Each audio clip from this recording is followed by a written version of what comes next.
पहले नासा, रूस और चीन और अब भारत। क्यों चांद को अपनी मुट्ठी में करना चाहती है पूरी दुनिया?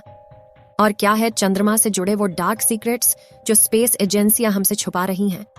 जानेंगे धरती से चांद तक के इस रोमांचक सफर के बारे में। दोस्तों, भारत के चंद्रयान 3 ने का विक्रम लैंडर चांद की सतह पर सॉफ्ट लैंडिंग करेगा। वहीं रूस का लूना 25 भी चांद की तरफ रवाना हो गया है, जबकि साल 2024 में नासा भी अपने आर्टेमिस प्रोग्राम के तहत एक बार फिर वैज्ञानिकों को यानी एस्ट्रोनॉट्स को चांद पर भेजने वाला है। और चीन भी जल्द ही एक और मून मिशन करने वाला है। लेकिन अब सवाल आता है कि इन सभी देशों को चांद पर ऐसा क्या दिख गया जो चारों ओर चांद पर पहले पहुंचने की होड़ मची हुई है? और चांद से जुड़े ऐसे कौन से रहस्य हैं जिनसे से पर्दा उठाते ही हमारा चांद को देखने का नजरिया ही बदल जाएगा? जानेंगे पृथ्वी से चांद तक के इस रोमांचक सफर की कुछ खास बातें। तो जल्दी से अपनी कुर्सी की पेटी बांध लीजिए और पूरा वीडियो जरूर देखिए। दोस्तों, चांद हमारी पृथ्वी से 3,84,400 किलोमीटर दूर है और अगर हम सीधा रास्ता पकड़ते हैं तो इसी के आसपास डिस्टेंस में ही हम चांद की सतह पर पहुंच जाएंगे। जबकि भारत के चंद्रयान 3 के रास्ते से हमें चांद पर पहुंचने में 42 दिन लगेंगे, क्योंकि चंद्रयान 3 ने चंद्रमा की तरफ जाने का अंडाकार रास्ता चुना है, जिसमें वो पहले पृथ्वी के चक्कर लगाकर चांद की ओर एक लंबे रूट से बढ़ेगा और फिर चांद के चक्कर लगाकर लैंडिंग करेगा। हालांकि यह रास्ता काफी किफायती तो है, लेकिन इसमें हमें एस्ट्रोनॉट के लिए बहुत खाना, ऑक्सीजन और पानी की जरूरत पड़ेगी, जिसे स्टोर करने के लिए बड़ा स्पेसक्राफ्ट चाहिए होगा। और इस रास्ते से जाने पर 30 लाख किलोमीटर की दूरी तय करके हम काफी थक भी जाएंगे। इसलिए चलिए हम अमेरिका और रूस वाले सीधे रास्ते से ही चांद की तरफ चलते हैं और इस रास्ते से हमें चांद पर पहुंचने में 4 से 5 दिन लगेंगे।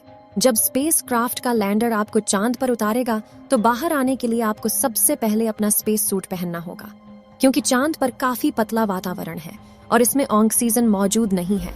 इसी वजह से सांस लेने के लिए आपको स्पेस सूट के पीछे लगे ऑक्सीजन सिलेंडर का सहारा लेना होगा। स्पेस सूट पहनने के बाद जब आप चांद की सतह पर कदम रखेंगे तो खुद को काफी हल्का महसूस करेंगे। दरअसल चंद्रमा का गुरुत्वाकर्षण पृथ्वी से 6 गुना कम है, इसलिए अगर पृथ्वी पर आपका वजन 60 किलोग्राम है तो चांद पर यह सिर्फ 10 किलोग्राम हो जाएगा। इसी वजह से पहली बार चांद पर कदम रखते ही शुरुआत में आपका बैलेंस बिगड़ेगा और आप चलने के बजाय उछलते हुए नीचे भी गिर सकते हैं। इसलिए चांद की सतह पर संभल कर कदम रखना जरूरी है। खैर, अब चांद की सतह की बात करें तो यहाँ पृथ्वी की तरह सीधे रास्ते नहीं बने हुए हैं, बल्कि चांद की सतह ऊबड़ खाबड़ है और यहाँ जगह जगह पर चट्टानें, पहाड़ और बड़े बड़े क्रेटर यानी गड्ढे हैं। चांद पर यह गड्ढे तो 20 सालों से गिर रहे उल्का पिंडों की वजह से बने हैं और ये 100 सेंटीमीटर से लेकर 25 किलोमीटर तक बड़े हैं।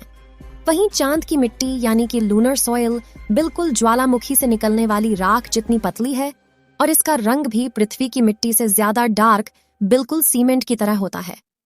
इस मिट्टी में खुरदरापन न होने की वजह से आप जैसे ही इस पर कदम रखेंगे तो आपके पैरों के निशान बन जाएंगे, जिस वजह से चांद पर सबसे पहले कदम रखने वाले एस्ट्रोनॉट नील आर्मस्ट्रॉन्ग और बज एल्ड्रिन के पैरों के निशान आज भी मौजूद है। अब चांद की खूबसूरत जमीन देखने के बाद साथियों, आप अपनी नजरें जब ऊपर की तरफ करेंगे तो आपको हमारी पृथ्वी भी दिखाई देगी। जैसे पृथ्वी पर चांद का उदय होता है, वैसे ही चांद पर भी पृथ्वी का उदय होता है।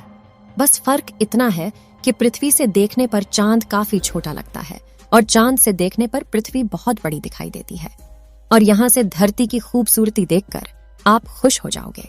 अब अगर आप चांद के उत्तरी ध्रुव पर लैंड करोगे तो आपको अपने आसपास भूतकाल में फैले हुए स्पेस मिशन के स्पेसक्राफ्ट और सैटेलाइट के टुकड़ों के साथ प्लास्टिक बैग में भरा हुआ कूड़ा भी दिखेगा।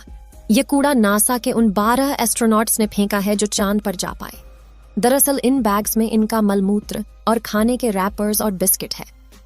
वहीं अगर आप चांद के दक्षिणी ध्रुव पर उस जगह उतरते हैं जहां 4 साल पहले चंद्रयान 2 क्रैश लैंड होकर गिरा था, तो वो आज भी आपको उतनी बुरी कंडीशन में ही मिलेगा, क्योंकि क्रैश लैंड होने के बाद न तो वह बारिश और न ही तूफानी बवंडर से रूबरू हुआ है। इसलिए अगर आप उसे अपने स्पेस क्राफ्ट में फिट करके पृथ्वी पर वापस ले आए तो उसे ठीक करके वापस भेजा जा सकता है। दोस्तों, आप यह तो जानते ही होंगे कि स्पेस के सभी ऑब्जेक्ट्स पर अचानक उल्का पिंडों की बारिश हो जाती है। यह तो अच्छा है कि पृथ्वी की मैग्नेटिक फील्ड इन उल्का पिंडों को या तो साइड में धकेल देती है या फिर ग्रेविटी और एटमॉस्फेयर इसे धरती तक पहुंचने के पहले ही जलाकर राख कर देते हैं। लेकिन चांद की मैग्नेटिक फील्ड पृथ्वी के मुकाबले काफी कमजोर है। इसकी ग्रेविटी भी कम है और यहाँ घना वातावरण भी मौजूद नहीं है। इसी वजह से चांद पर लगातार उल्का पिंडों की बारिश होती रहती है। ऐसे में कोई भी उल्का पिंड गिरकर आपको पल भर में मौत के घाट उतार सकता है। इसलिए आपको उल्का पिंडों पर नजर लगाए बैठे कमांड सेंटर के वैज्ञानिकों से लगातार संपर्क बनाए रखना होगा।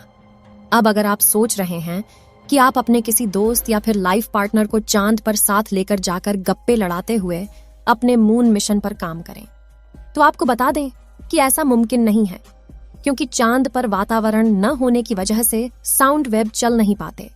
यानी कि अगर आप अपने साथी को कुछ बोलेंगे तो वह आपके होंठ हिलते हुए तो देखेगा, लेकिन आपकी आवाज नहीं सुन पाएगा। इतना ही नहीं, चांद पर आपको अपनी आवाज तक नहीं सुनाई देगी, मानो जैसे मोबाइल की तरह किसी ने आपको भी साइलेंट मोड पर डाल दिया है।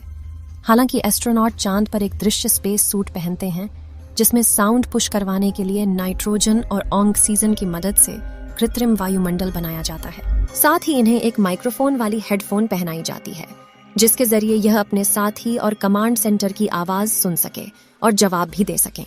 अब दोस्तों, चांद पर अपने काम को पूरा करके जब आप सोने जाएंगे तो सुबह आपको सूरज की रोशनी नींद से नहीं जगाएगी, क्योंकि चांद को अपनी धुरी पर घूमने में 28 दिन लगते हैं, जिस वजह से चंद्रमा पर एक दिन 14 दिन का होता है और 14 दिन की रात होती है। यानी कि वहां का एक दिन पृथ्वी के 28 दिन के बराबर होता है। हम चांद का सिर्फ एक हिस्सा आज तक देख पाए हैं, और अगर आप चांद के पिछले हिस्से के अंधेरे वाले इलाके पर पहुंच गए तो आपके साथ काफी खौफनाक चीजें हो सकती हैं। बता दें कि चांद पर कई सालों से सोच कर रहे कुछ वैज्ञानिकों का यह भी कहना है कि भूतकाल में वहां कोई एलियन सभ्यता बसी थी।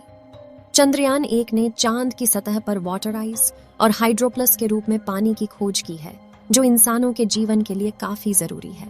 इसके अलावा अंतरिक्ष में चांद ही पृथ्वी के सबसे करीब है, इसलिए भविष्य में वहां जाकर बसना हमारे लिए काफी किफायती साबित होगा।